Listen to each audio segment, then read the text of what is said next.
In the name of God, the compassionate, the merciful. Now we want to go to the flouting the maxims. It's a bit, in fact, requires a bit understanding to know what we mean by flouting. Flouting, okay? This is important. Now, let us see.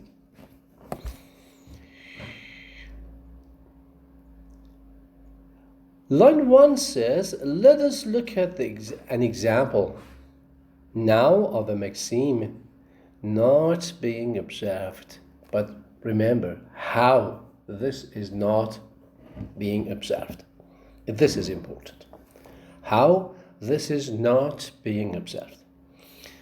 Suppose there's a kind of conversation between two guys. One, the warden of Wardham College, Oxford, and the other an interviewing a young man like you, okay, who wants to go to the college, okay. There is a formal, in fact, conversation between two guys. One was the warden of Wardham College, Oxford, okay, and the other is a young man, okay, who wants to go to that college. Let us see. He eventually, line 2 says, came to the conclusion that the young man would not do. It means that they came to the conclusion that they don't want the young man. They want to have a kind of rejection for the man. Exactly, rejection. They don't want to let him in. So that's why they came to the warden came to the conclusion that the young man would not do. It's not good for this job. Hopefully, line 3 says, however, he let him down gently. Let him down gently, okay? But advising the young man. So, instead of saying you are rejected, what does the warden say? He or she says, I think you would be happier if in a larger or a smaller college. So in fact, please go to other colleges. Bigger ones, smaller ones, not this one. Okay? So, I think you would be happier in a larger or smaller college is considered to be a kind of rejection from the college. You applied, and now you receive a rejection through this type of wording. Okay? What does it mean? It means that you are not let in. You are not let in. Now we are going to read the lines below. Here Sir Maurice was not adhering to the maxim of quality, since he was not really saying what he thought. He was not really saying what he thought, okay? He would say something against his ideas, okay? He was following the maxim of manner, since he was being ambiguous and contradictory. Okay? Why? Because he says larger or smaller colleges, not this, but doesn't say this, not this college. Okay?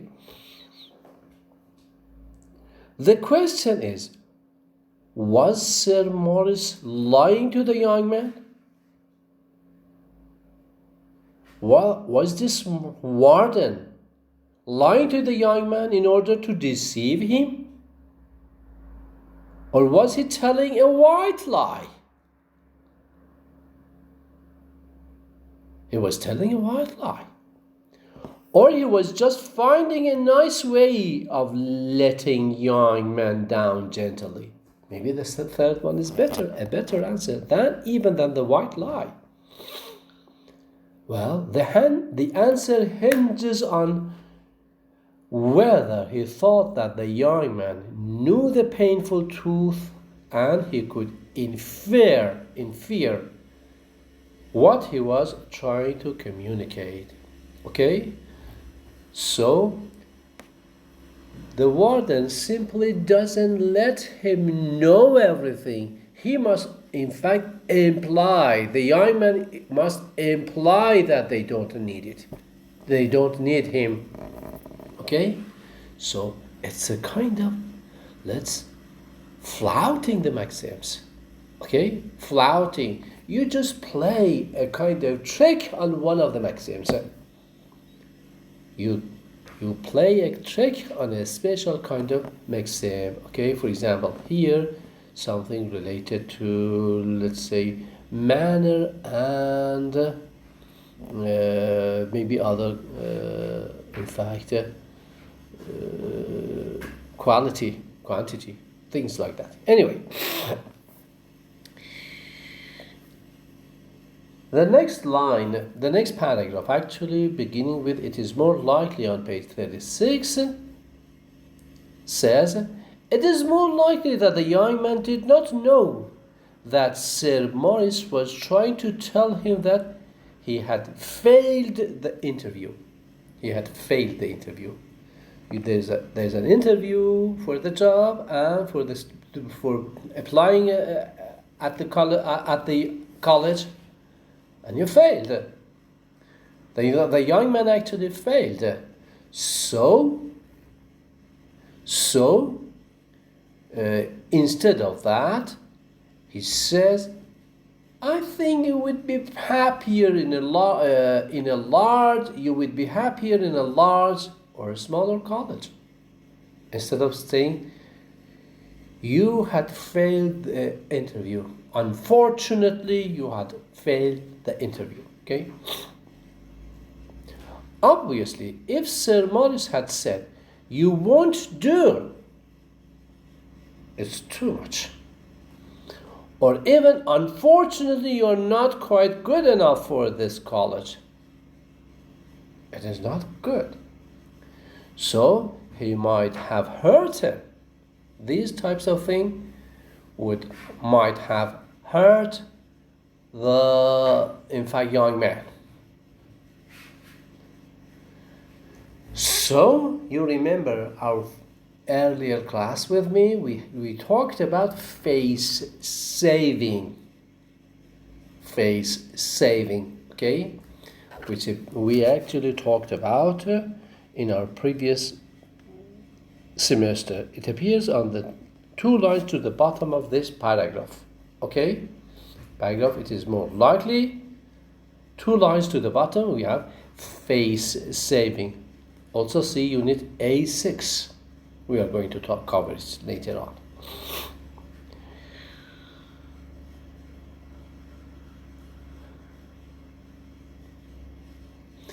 So, can somebody say something like this? If actually you go to line 1, 2, 3, can Sir Maurice Bowra, okay, I mean the warden, can he say something like line 2 or 3 of this paragraph? Go anywhere as long as it is not here. Okay? امشي منا.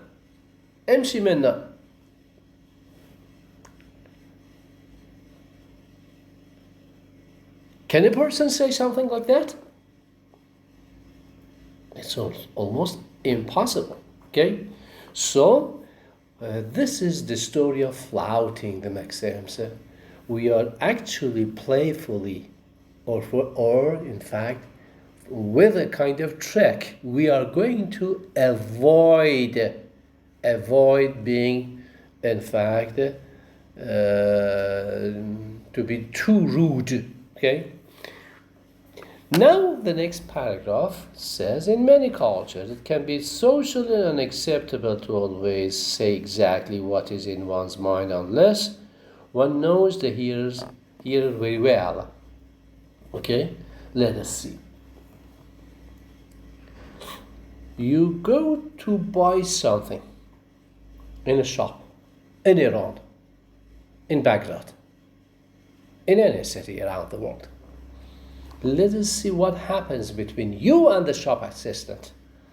Okay, let us see. Line 1, 2, 3, 4 of the last paragraph. It says, thus, line 3, we might prefer not to say a shop assistant as we hand back a dress. There's a kind of dress, you don't want it, you hand back. Okay, you give it back to the shop assistant. You say, well, this looks awful on. When I put it on, it looks awful on. When somebody puts it on, and he or she wears it, it appears awful on the person. You never say these things to the, in fact, shop assistants. You don't say, I don't want it after all. You don't say something like this to the shop assistant. What do you say? You say something like this. The next line. I'll go away and think about it. And maybe I'll come back later. Maybe I'll come back later. Okay? Maybe I'll come back later. Okay? We have the same types of things when we talk about, in fact, buying, shopping, things like that. Okay? You don't want something, you actually say something like this. I'll go away and think about it, and maybe come back later. Okay? Why you want to flout the maxims? Okay? Or 4 lines to the bottom of the page, there is 6. It's still another example of flouting the maxims. To a romantic date, okay? To a romantic date. You could say, well, if somebody, the man or the boy or the girl says, I'm washing my hair tonight. What does it mean? What does it mean? I'm washing my hair tonight. It means that I don't want to go on a date with you. I don't want you to be my husband. I don't want you to be my wife. This is the way they say it. Okay? I'm washing my hair tonight. So giving an excuse, okay, like this. Let me, in fact, turn down the telephone. Okay, back here. Or 3 lines to the bottom. I'm free, but I don't want to go out with you. You don't say something like this. Or do you find it's getting a bit chilly in here?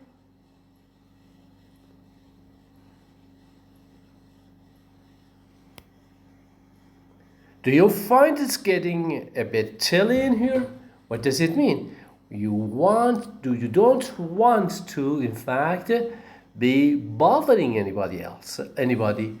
Instead of saying, I want to put the fire on, okay? The room is cold, so I want to put the fire on, okay? So this is the case. On the next page, page 37, okay, there's something like this, a kind of definition. Well, for what? For flouting the maxims. Okay. Line 1, page 37 says, when speakers appear not to follow the maxims, but expect hearers to appreciate the meaning implied. This is important. I say something, I think that you must understand the meaning that is there inside it. That is implied within it, inside it, not outside it. Okay? So, this person or these people are actually flouting maxims. So, flouting maxims are not simply violating the maxims. Okay? We are going to, in fact, talk about the 4 maxims in terms of flouting. In all of them, there is a kind of implicature. There's a kind of implicature in all these 4 types of, in fact, maxims. Okay? Thank you very much. I stop here.